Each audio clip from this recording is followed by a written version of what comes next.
So, good morning, my artsy friends. Happy Monday, and welcome to our regularly scheduled Monday morning live. My name is Ken Johnson, your thrifty apprentice. And as always, I am so happy and super honored that you guys are taking time out of your regularly scheduled program to jump over here and see what's going on in the thrifty world. So happy to have you here. I'm going to come down about a third away from the top of my paper here. Let's see. And I'm going to, I did put myself a little light guideline in earlier, but I'm going to sketch this out just a little bit more for you guys so you'll be able to see. And I'm basically just drawing like a wiggly line because that's ultimately what it is across the top of my paper there. About a third of a way, third, a little bit more than a third of the way down from the top of the paper. And that'll be a mountain line or a mountain range line. And let's see here. Let's start about here, and we're going to bring another one. Oh, about halfway down the paper there. And let's see. And we'll come down about halfway, and we'll bring another one this way, but we'll make it stop just short of the first one there. Okay. And we're moving towards the foreground, so I do want to block off sort of mountains here. This composition is pretty close up on us based on uh, from the perspective we're painting on. So I'll start about here, and let's see.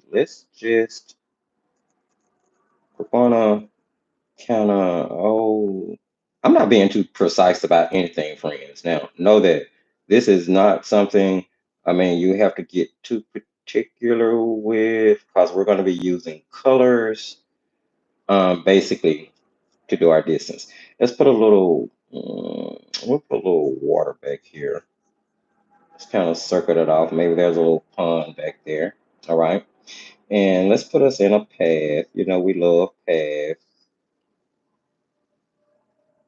We love us a nice little cute pathway.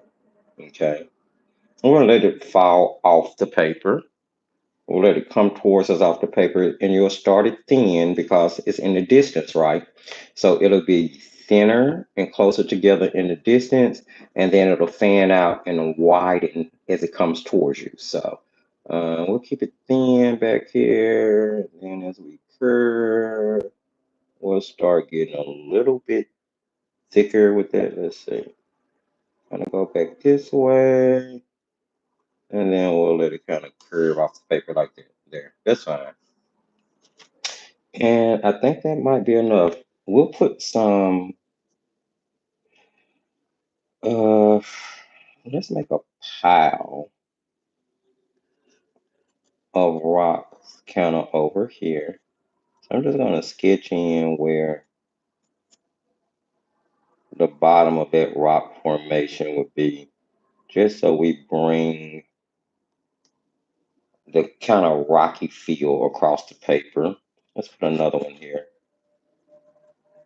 And I'm just making some rock shapes. And then we'll balance it out with another one here. And yes, I'm making these kind of big because why? We're doing kind of first person perspective here. They're going to be closer up on us. So the rocks would be a little bit bigger. All right, there. That's enough sketching. That's too much sketching, actually. I have a little plastic palette here to mix with. This is normally the palette I use for my watercolor pencils and crayons. As you know, I scratch it up so that it'll grab the pigment off of the pencils and the crayons a little bit better. But it was the first thing I put my hands on today, so that's what we're going to be painting with. Now, as I told you guys earlier, this is a color story palette made up of all Legacy brand paints. So I'm not going to pre-wet this palette before I start painting because most of these paints reactivate and release really well. I'll try to let you know what I'm using. As I'm going along, we're going to try to keep this a very limited color palette. I have a two-well mixing bucket here, one side for rinsing, one side for grabbing clean water. And I'm going to be using an array of different brushes, but mainly golden tack lines. That way we can control our water. Because as I said, this is going to be sort of a novice intermediate type paint. So let's go ahead, excuse me, and start with our sky. And I'm going to be grabbing, let's get a big round here. You know, I like a big brush and I cannot lie. Um, yeah, let's go with a big round. Wait, let's reduce it just a little bit. That one's I'm going to show you the difference depending on who makes the brush. And you guys hear me talk about this all the time. For instance, this is an Artegra number 12 round. And look at that big bristled head on there. Yes, big, nice brush, synthetic swirl, so it's gonna hold water. It's gonna hold lots of water, okay? Then here I have a Night Pro number 12 round. And look at the difference in the size of those brush heads and the amount of bristles. So, there are some uniform standard sizes for brushes, but the size of a brush really will depend on the company you get it from, especially due to the fact that there's so many companies out there now that are offering different art supplies. Now, this is actually a nylon bristle brush, and the bristles are actually just painted black. So that's not synthetic swirl, whereas that is. And as you can see, one of them has a little bit more bounce, that one, than that one does. This one would have to eventually be worked back into shape. So I'm actually going to go with the one that is a nylon and it'll hold a little bit less water. All right. So for our sky, let's use a nice cerulean. So let's go with this is Winsor and Newton cerulean blue. That's cerulean, really? Do I have a palette upside down? Hold on. That does not look like cerulean. Yeah, that's way too deep for cerulean. I don't know if I got them out of order. Or is that color really supposed to be that deep? All right.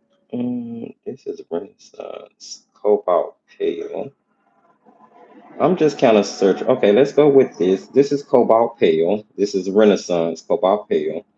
And I'm just gonna, get me a nice little wash here. I have a little bit more water than pigment because we are painting a sky. I do have a paper towel so I can dab out some clouds, right? And help control our water. So let's just get started here. I'm gonna start by actually wetting my sky just a little bit, bringing it down to my horizon line. And then using that cerulean, I'm gonna start at the top. You want your darker color at the top, and we are going to do a gradiated effect of bringing it down to our horizon line. So just stroking from side to side, letting it pick up the water that we put on the paper, causing it to gradiate and get lighter as it goes towards our horizon line. And we're just going to bring that down to the very top of our mountain range there, just like so. I'm going to actually add more water into that and a little bit more color. And I want to move really quickly because I am going to try to lift out a few a few clouds in this, if not many.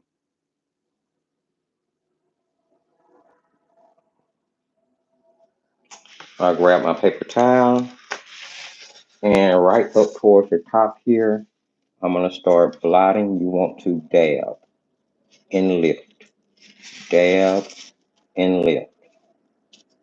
Remembering that things towards the top of the paper are going to appear bigger. And then as you move towards your horizon line, you would want to thin it out, making them more wispy.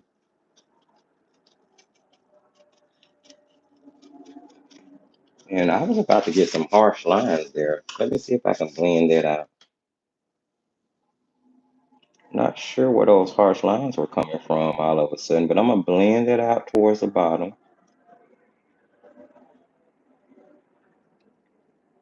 Okay, like so.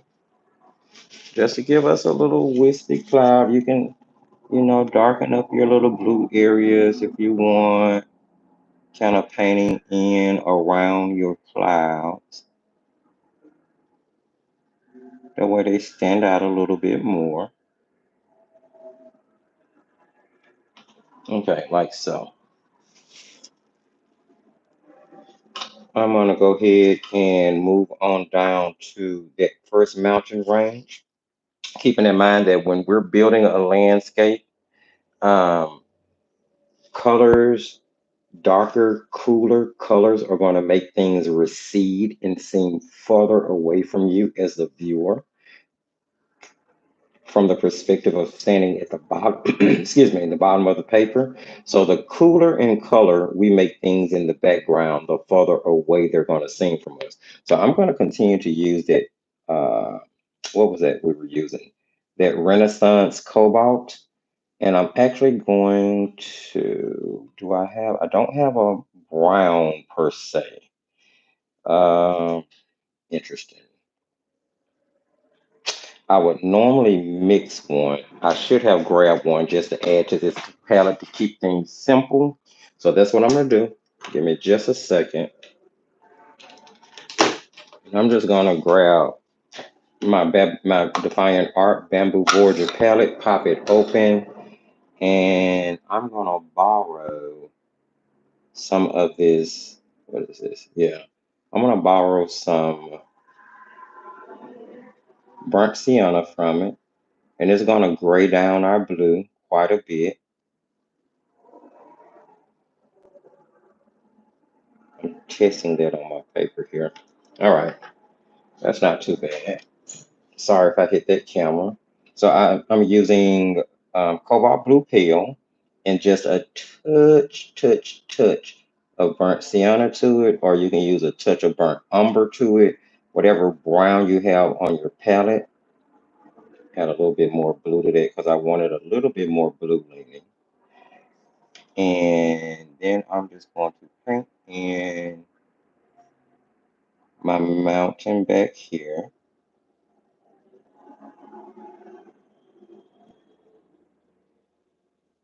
All right. And I'm not worried about adding too much dimension to anything, keeping in mind we're keeping this pretty straightforward and beginner friendly. But it'll still have enough dimension in it for everybody to kind of get the feel. I'm going to grab just a little bit more of this cerulean on its own. I'm sorry, cobalt, not cerulean. And kind of mix it directly in on the paper just because I want to give that a little bit more of a blue hue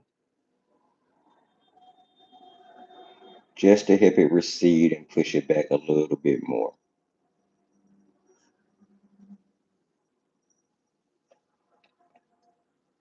All right.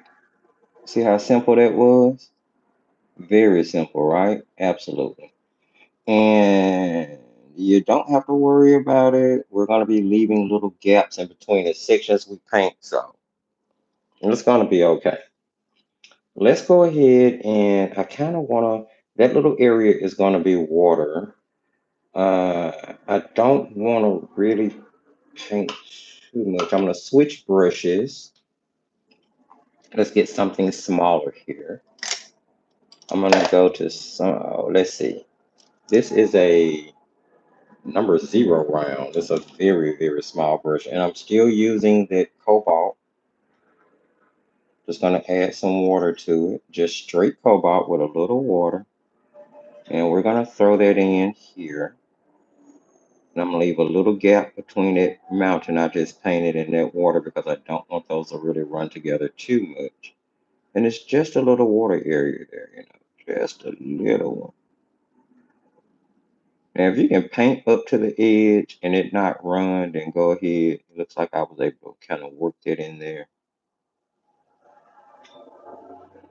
I'm gonna add a little bit more saturation in that, so I'm picking up just a little bit more of that color and just mixing it directly in so it'll stand out a little bit more. Not gonna do too much to it. We'll put a little shadow on it later. Call it done. All right, let's keep moving down our paper here. Now, again, we're keeping things kind of uh, dark and cool, warm colors coming towards the front to make things pull towards us. So let's do this one. We're going to add just a bit of a different variation in color there. So let's go. I'll mix a little bit of that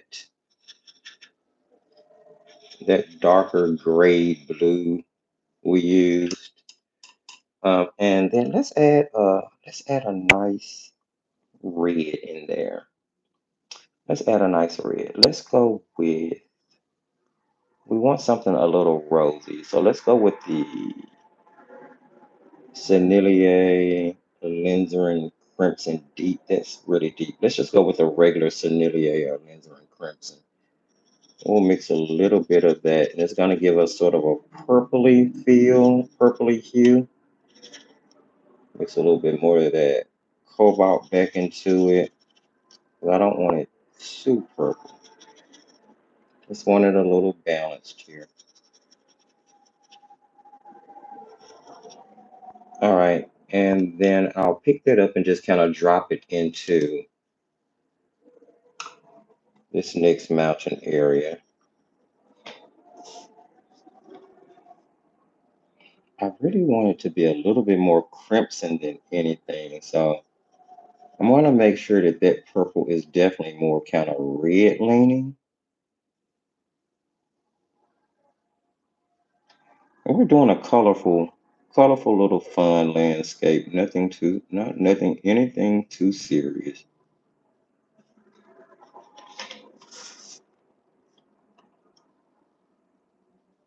We'll jump back into doing something a little bit more complicated next week, but just in case we had some new friends with us today, I didn't want to make anything too complicated.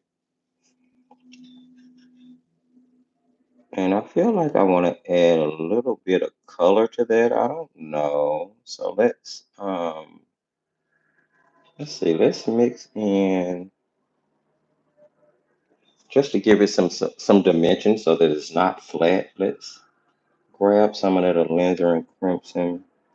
Let's kind of mix it in certain areas because we're starting to bring things towards us anyway. Um, I'm gonna drop some of that cobalt blue in just like it is. Just let those colors blend together and mix together on the paper. Drop that blue sort of towards the bottom so that it'll kind of create more of a shadow.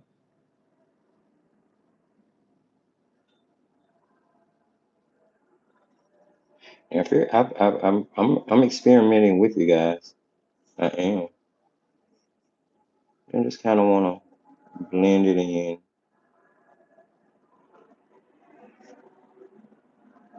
Just give it some color like that.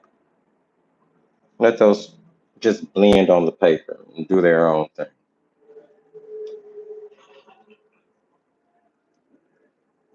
All right, we're moving in closer here, and now I'm gonna start bringing in some.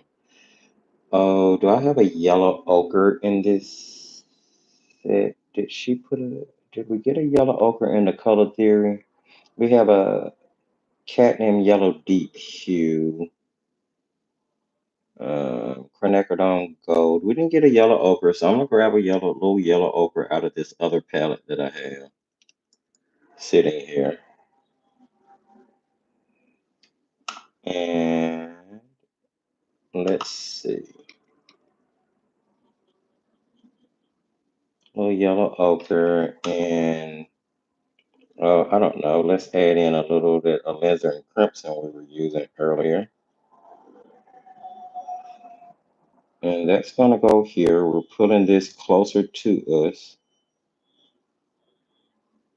We're going to do a little wet in the wet mixing here. I'm just going to use this as my base color, adding a little water to it.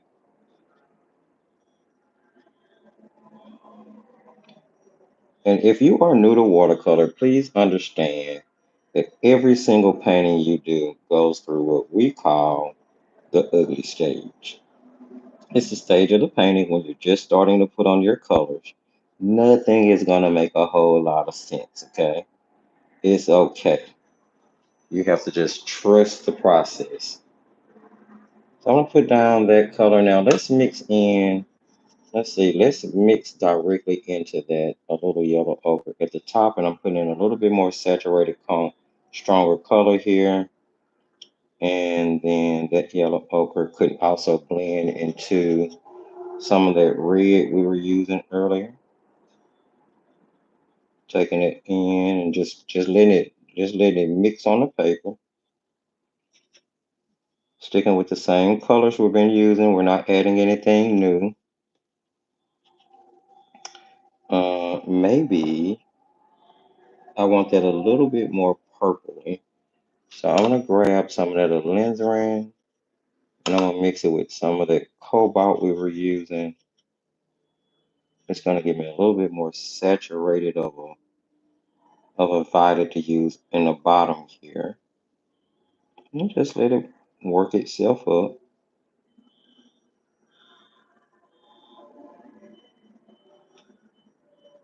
I have a little bit of bleeding going on that I don't want to necessarily happen, so I'm gonna block that there.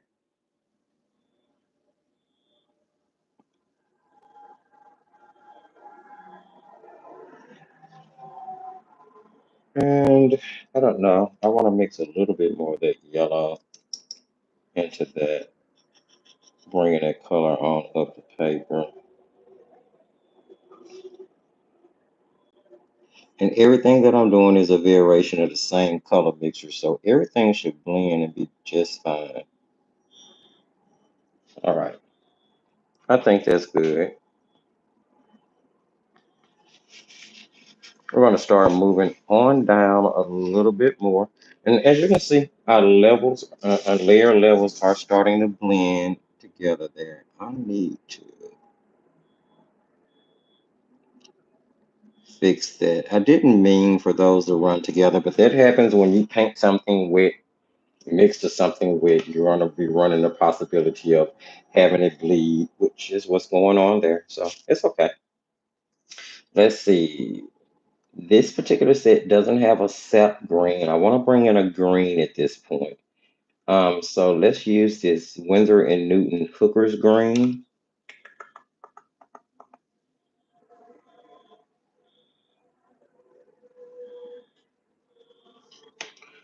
Uh, okay, I see.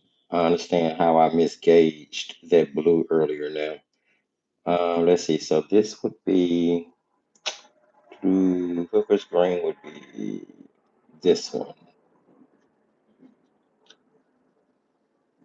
I wish I had a sap. I don't know. I like that olive green right next to it. That's nice. Okay, you know what? Let's use the olive green and mix a little bit of that Hooker's green into it. It'll give us a little bit grassy of a color.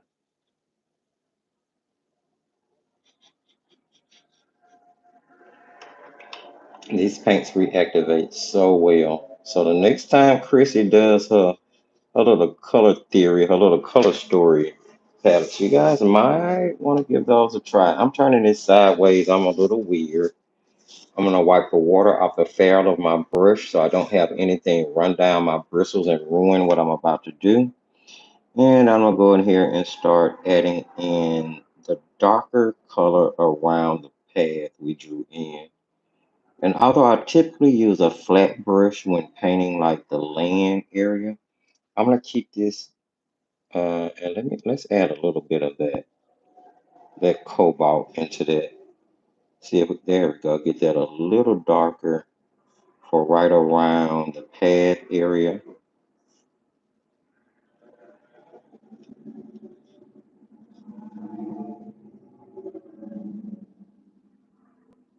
Okay, and I'm trying to paint quick because I want to keep that as wet as possible right now.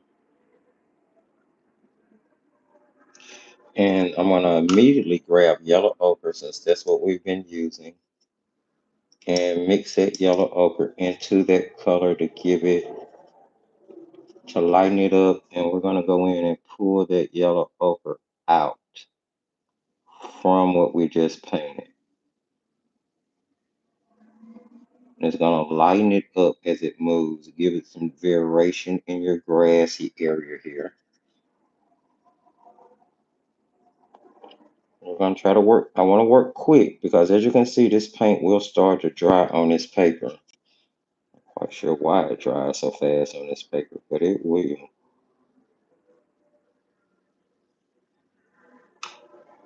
I'm grabbing a little bit more of that yellow ochre, mixing it with the olive green, mixing it with the Cooper's Green Deep. It's going to be a different variation in color because I didn't mix enough to begin with, but that's okay because this is grass, and grass will have all these different variations of shades. And you really can paint right over your rock area if you want to, as long as you know you're using a paint that'll lift pretty well. Because I'm using a convenience palette of all different brands, and they all have like different properties to them, I'm actually leaving the rock area out, so I don't have to lift anything. Let's kind of blend those colors with them, mix kind of nicely there.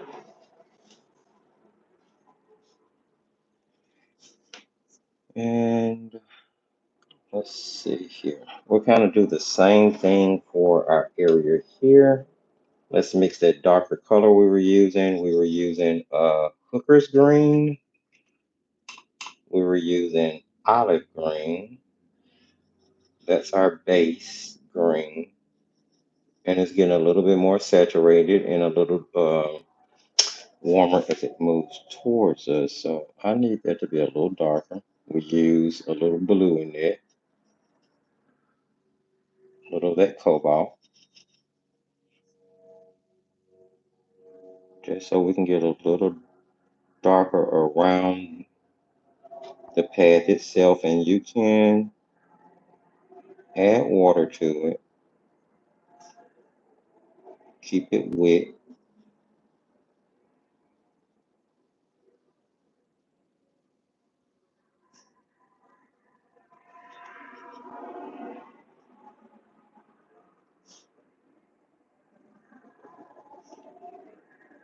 Okay, pull that out just a little bit.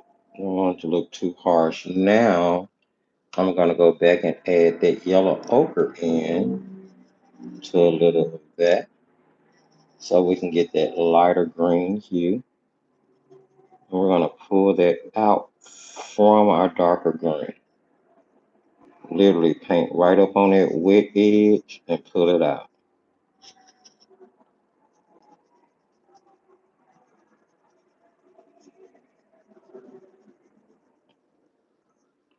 Same thing up here. I need to add a little bit more of that yellow ochre in. And we're just going to pull it out. I'm trying to, if you have any harsh lines, just try to work fast so you can blend those lines. Um, I have a ceiling fan on, and of course, I'm in Texas, so things dry a lot quicker than they may for some other people. So I do have to work, tend to have to work pretty fast. And if you feel like you're going to get like a harsh line separation or a cauliflower, go ahead and paint that whole area again. It's okay to re-wet that whole area. It'll all blend and dry down and look Although I don't really like that transition there, so I'm gonna see if I can fix that. Even if it means changing it the way it looks all together. I do not like harsh lines, friends. But once it's all said and done, I think everything will be fine because we're going to be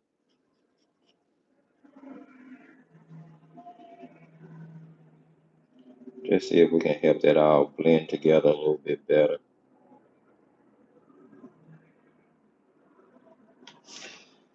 Okay. Let's see. I want to kind of put a little. Uh, let's go with our what were we using? Our cobalt. Yeah, let's go with the cobalt, and we're gonna go back to adding in that original kind of gray blue we used. Let's add a little bit more burnt sienna to that because that's what we use to gray that down with. Plenty of water. We just want to really light. Um, I'm really not sure if I should try to paint that right yet. Let's go over here and see about doing some of these rocks. I'm just trying to get a layer of paint down on everything, then we're going to dry it. Then we're at the next layer where we're adding all of the details. Probably only be about 2 layers on this particular composition. Again, something real quick, easy, and cute that you can do. Um, so I want a really nice dark for my rocks. And I want to mix it from the darkness that I've been mixing everything else with. Again, you want to try to keep color harmony. So I'm actually switching over to, well, I don't know. We'll try this brush. Let's pull some water out of it. And we're going to start with a base of that cobalt blue we were using. And not a lot of water. Just add a little bit of water at a time as you go. Now I'm going to throw into that some of the burnt sienna we were using. Let's get that mixed in. I'm also going to add, and this is making a neutral, so you can really add any of the colors you use in this painting in it. You know what I mean? To get what you're looking for. You can add yellow ochre. Like you can make your neutral by from this. You can use your yellow ochre and the red to get an orange, and then slowly add the blue that you've been using in your painting to it. That's going to give you a nice neutral. You can use ultramarine and burnt sienna to give you a nice neutral. But I haven't used ultramarine in this one, so I'm seeing what I can just do with the cobalt, how dark it's going to get.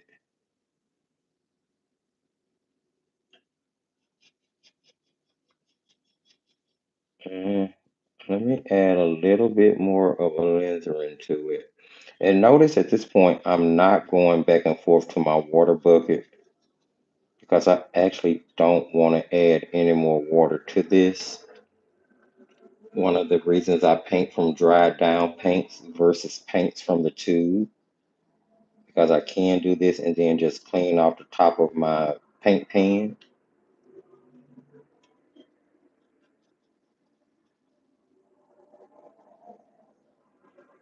Hmm, it's not quite dark enough. I'll add a little bit more blue to it. I'm really trying to stay away from adding ultramarine.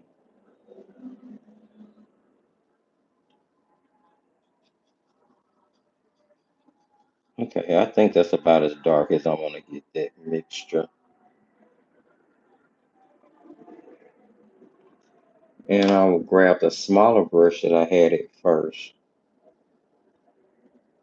Try not to have it be too watery. And what I want to do is kind of go in and paint what would be sort of like the bottom area of the rocks.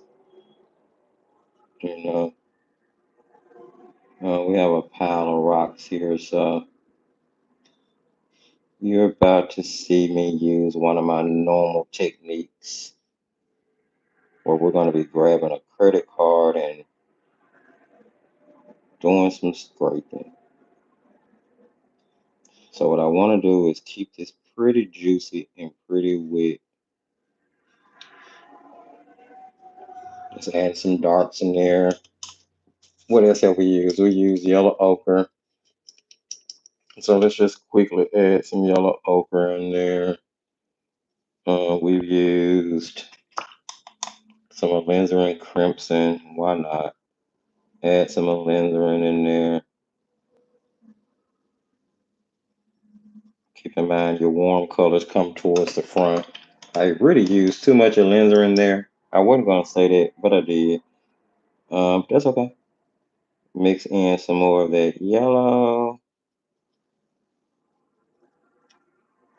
Thinking to yourself, Thrifty, how is that rocks? That is not a rock. It is. Trust me. All right. So now I'm going to grab my trusty credit card scraper. You could use the end or aquarelle brush or whatever, whatever. And I'm going to scrape shapes of highlights into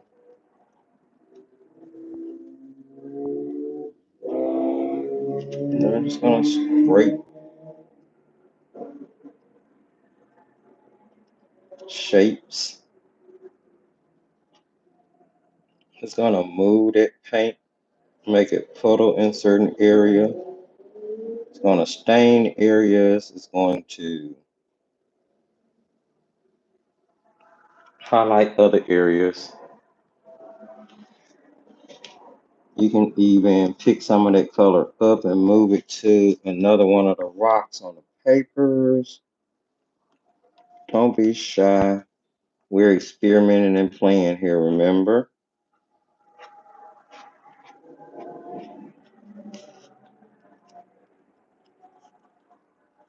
I probably made a mess of that.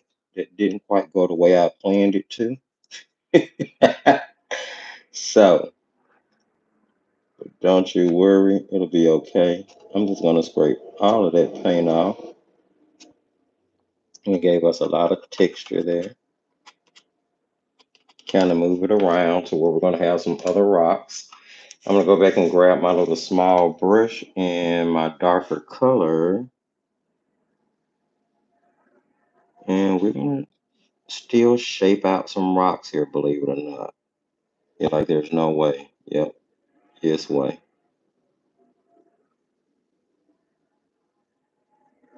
This way. We're still gonna be able to pull out some really interesting shapes here. Because now we're just going to use the dark to sculpt around the highlight areas. And we'll have a few red rocks, whether we wanted them or not. And maybe that one comes down like that. And that one goes that way. Maybe that one curves over there.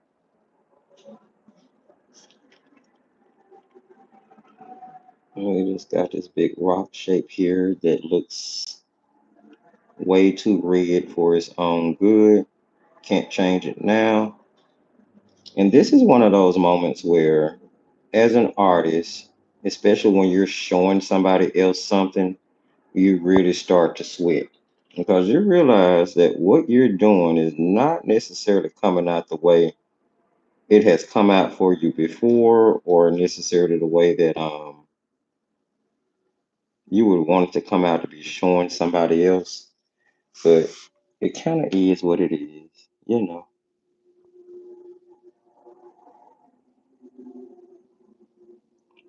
And I'm just using that gray to kind of scrub in the color on these other rocks here.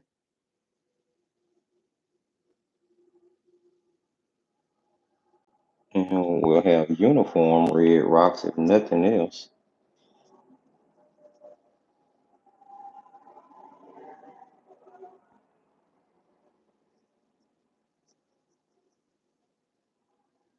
Mhm. It's not too bad.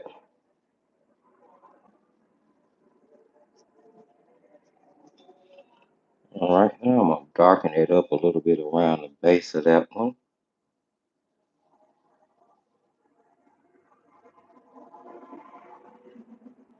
so it makes a little more sense.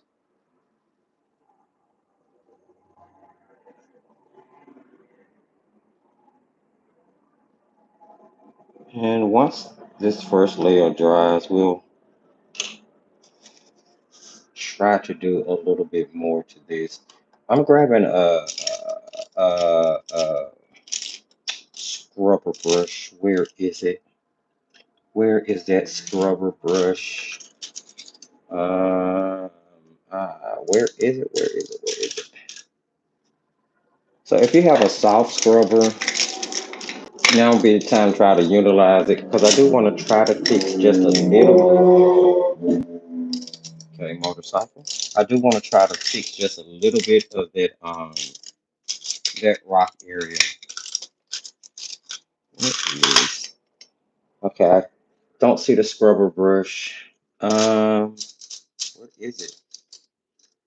I really would like it before that dried too much. And I cannot put my hands on it. It was not meant for me to paint a nice composition today, huh? Where is that brush? Here, I'll use this one. Maybe this will work for me.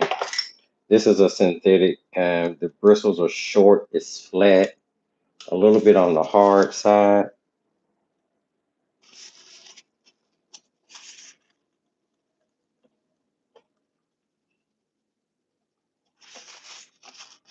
And I'm just trying to scrub on some highlights real quick so it won't look so dark. Start to shape out like a few rocks here and there.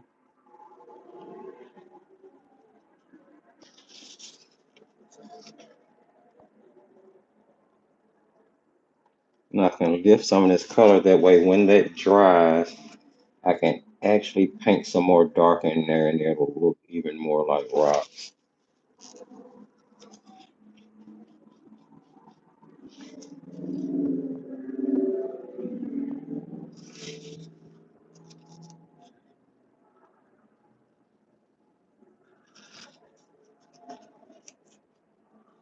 Just scrub those and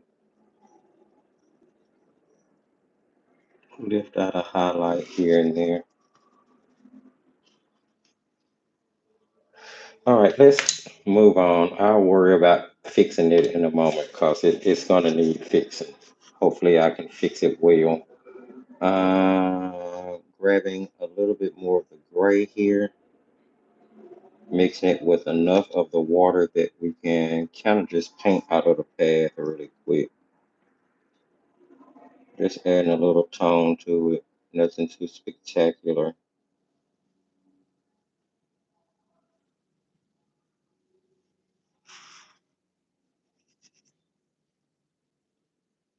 Grab some water, spread that out. I don't want it to be too saturated at all. I'm gonna grab the hair dryer, check the comments section, dry this, and then we're gonna knock this out with a second layer on top of it, and everything will come together. Okay, the only thing I want to do now is put a little detail up front. You know, we're not going to worry about anything back because the further back it is, the less detail you would actually see. And I'm going to stick with this number 0 round, or you could use a dagger. If you have Christie's dagger, this would be a great time to grab it and use it. Let's see.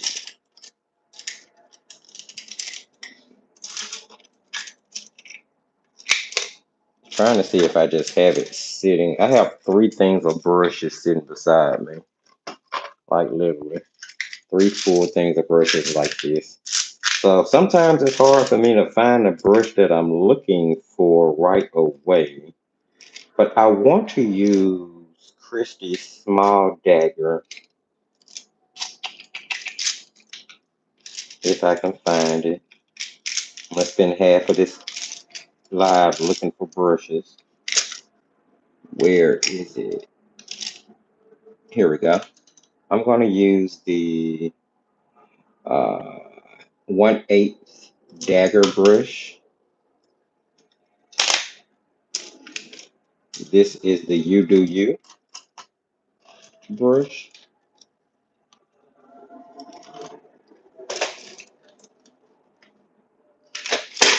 Okay.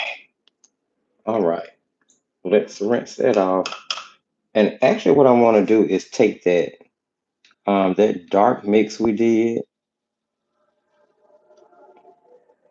and I'm gonna mix it out a little bit here, and I'm gonna add a little bit more of that alizarin crimson we were using to it. I actually want it to be more of a purple color at this point than that dark black we were using. I'm adding that cobalt in, and that it's gonna give me sort of a wine red. I want to kind of exploit that a little bit. And I'm mixing it into the area where I was mixing the green. Again, all of my colors are cross-pollinating, cross-contaminating here. And let's see, let's put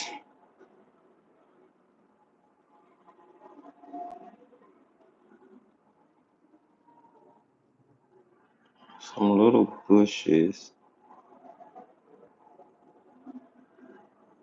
like right here. Now I'm doing this with a dagger, so I can show you how to do it in case you don't have a credit card scraper of your own. But you could very well do this with your credit card scraper. And I'm just putting in some nondescript bushes, making sure to leave some white areas to give it room to breathe in there. Just putting some nondescript grasses or bushes or whatever may be there.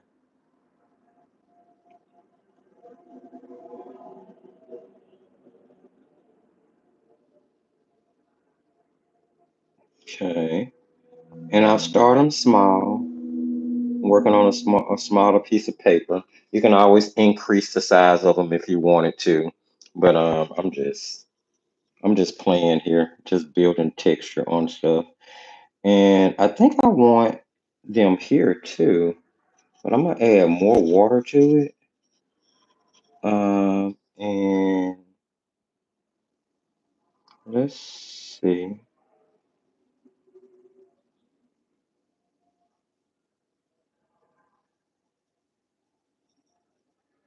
how these can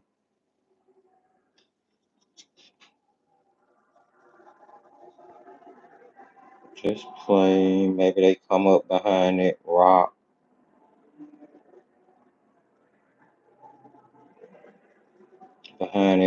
area, and it's just making marks, really. You're not trying to make it look like anything per se. You're just adding a little definition around the bottom and dragging it up, because what we're doing is trying to make sure that the eye follows the front of we make a something for our eye to follow towards the front of the composition.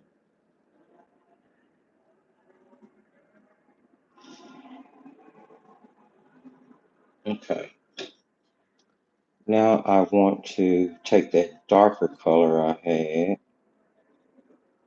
mixed earlier, and we are going to put a few darker spots on the rocks,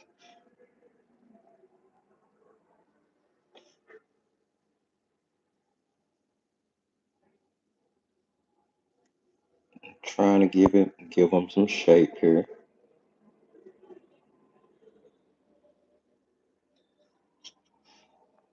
some shape that makes sense anyway. Because I really did let those rocks get away from me, which is not something that usually happens. I'm normally really good with my rocks, but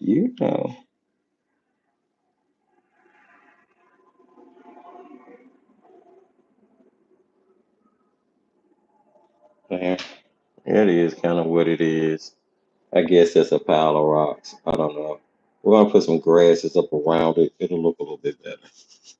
We're not gonna really concern ourselves with too much. One thing that I always encourage you guys to do, something I have to learn to follow my own advice on, is to not be too hard on yourself. Understand that every painting won't be a masterpiece.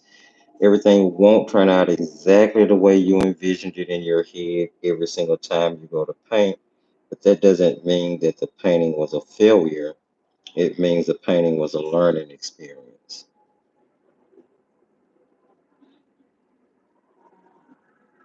So that's kind of what we say over in the thrifty neighborhood. No such thing as a failure, just learning experiences.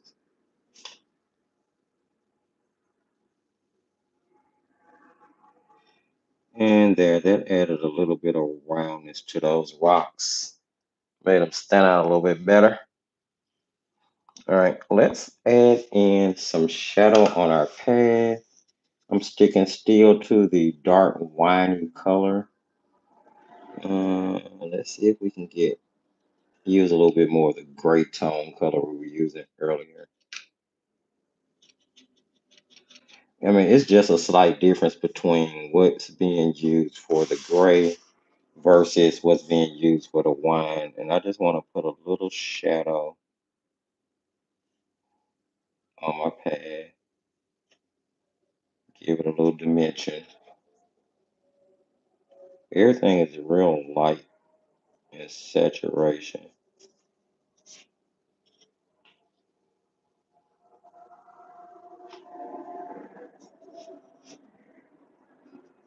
Some shadow going out across the pad. No shadow has no distinct description to it. It just does what it does. It comes from where it comes from, and it just kind of helps to add some dimension to the path and give it some roundness and all.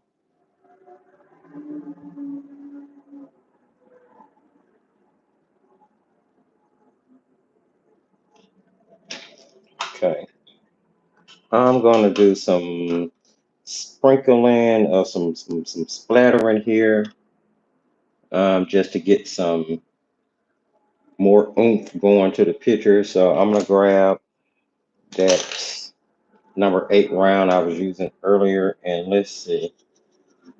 Let's and I'm just using it there. Add a little texture to our paper.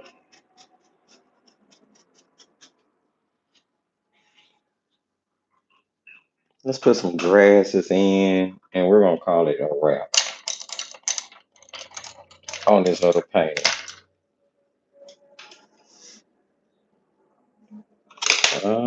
Let's go with dropping stuff everywhere. I promise you guys, if you are new to the thrifty world, I can promise you that if you join us on next Monday, I will have my stuff together. I did not have my stuff together for today. I didn't, but that's okay. I was literally up this morning still trying to figure out what I was going to paint this morning. And typically, as you guys know, I know well in advance what I'm going to paint. I have traceables done and all that type of stuff. But yeah, it was, I was on live with Christy a long time yesterday. And by the time I got off last night, it was bedtime. I'm gonna put a little of that olive green on this brush, and I'm just going in here and um, adding in some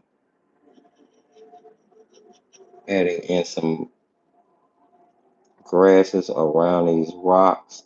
It doesn't matter if they don't all stand out. You just want to kind of ground the rocks into a place. We're going to be adding plenty of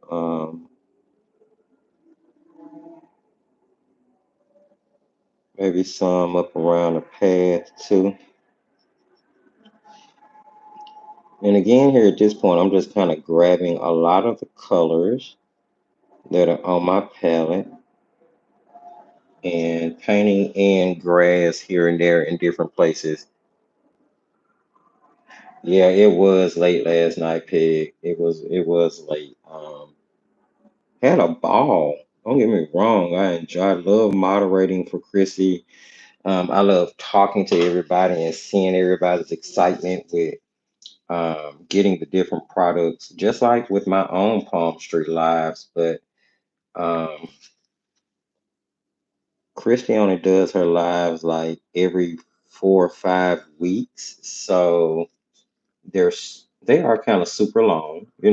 It's just it just kind of is what it is, and a lot went on. You can make some of those grasses around.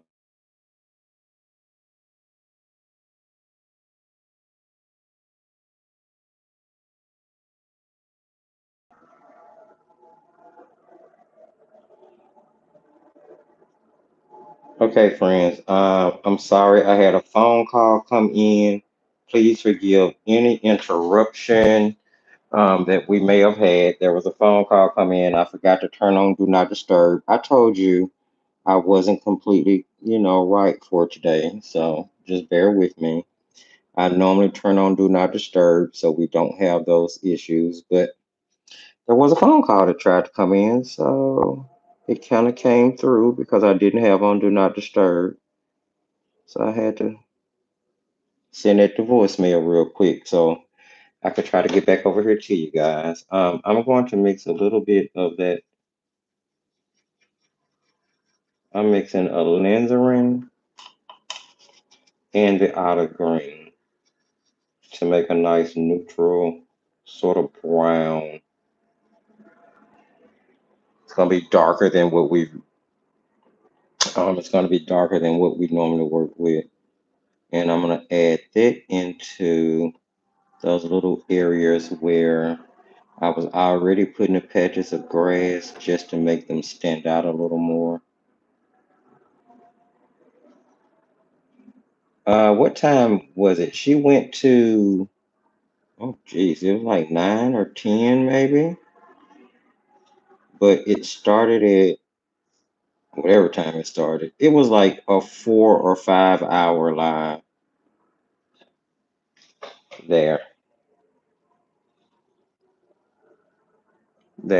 there. Okay.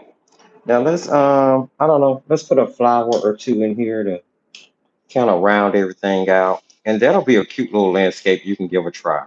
You know what I mean? Let's grab a little Linzer and crimson here. Uh, and mix it out on our palette because I definitely don't want it super thick. And we're going to put just some blobs here. Kind of put them around where we had a grass at. It's going to make it look like little flowers or whatever. You want your little blobs bigger up front than you do if you put any in the back. Like here, we'll put a few little dots and blobs to make it look like maybe some flowers on top of those. There. Um, Here, let's make this one a little flower stand. You know, some little flowers back here too. Maybe a little few back here. You're just gonna dot that in just to make it look. There we go. See there, like that. See how easy that was, and bam. It's a really impressionist type of landscape, but it's something that you can try. It's something that you should definitely get a sense of. Ooh, look what I did when you're done. Absolutely. I'm gonna put a little bit more texture on this mountain. I like the way those splatters added that texture there. So I'm gonna use this small brush that I'm using now and cover. Nothing's coming off of that. So let's go up to the bigger brush we were using earlier, which was the number 8. Make sure we have enough water in that.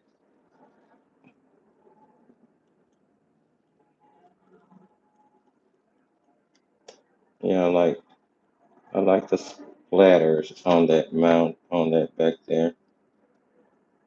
Add a little bit more texture to that. And then I'm gonna actually take the paper towel and just block it like so. All right, that adds enough little detail to it. You guys get the point. It was really cute, really easy, really straightforward, nothing too complicated. So if you're new to watercolors, if this was your very first time, you should have something that you can pull off. I'm going to sign this.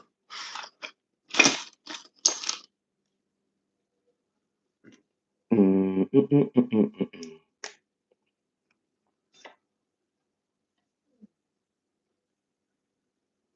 If I can find one of my little signing microns that actually work, like that one, great.